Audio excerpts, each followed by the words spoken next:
स्वर्गों में स्त्रियों की उत्पत्ति 32 गुना कम से कम होती है। एक देव पर 32 देवियां की अधिकता होती है, सबसे छोटा देव। और भारत देश में हमारे शास्त्रों में सदा से स्त्रियों का नंबर स्थान दुगना रहा है, सदा से। एक पुरुष 3 स्त्रियां, यानी पुरुष की संख्या जितनी होगी उससे दुगनी प्रमाण स्त्रियों की संख्या थी। उसका मूल कारण था, कोई व्यक्ति परिवार नियोजन नहीं कराता था, कोई व्यक्ति भ्रूण हत्या नहीं करता था। कुदरत जितना देती थी उसको कुदरत का प्रसाद मान करके, बच्चा आए तो बच्ची आए तो जो भी आए और जितने आए उन सबका स्वागत करते थे माँ बाप। इसलिए होकर स्वागत करते थे कि नहीं, कुदरत ने जब हम पाप करते हैं, हम संसार करते हैं, तो संसार का फल भी पालना चाहिए। आज सबसे बड़ी बात हो रही है, व्यक्ति वासना से तो भरा है, पापों से तो भरा है, लेकिन पाप के फल से भाग रहा है। यह है कायरता।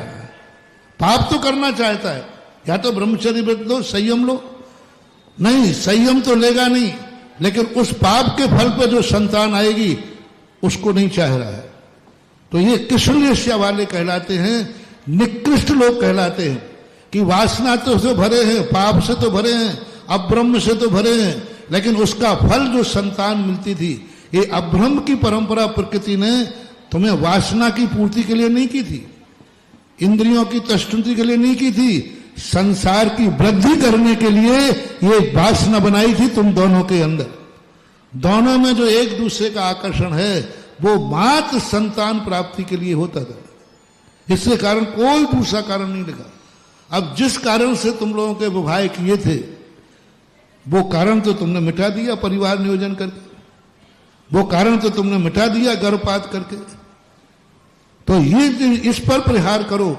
आज मैं कहता हूं सारे भारत की समस्या मिट जाएगी। वकील साहब, तुम एक ठेका ले लो, आज के बाद अशोकनगर में कोई परिवार नियोजन नहीं कराएगा, आज के बाद कोई भ्रूण हत्या कन्या की नहीं कराएगा। मां 10 से 15 साल के बाद एक भी बच्चा कुंवारा नहीं रहेगा, जो कुंवारा रहेगा वो हमारे संग में रहेगा।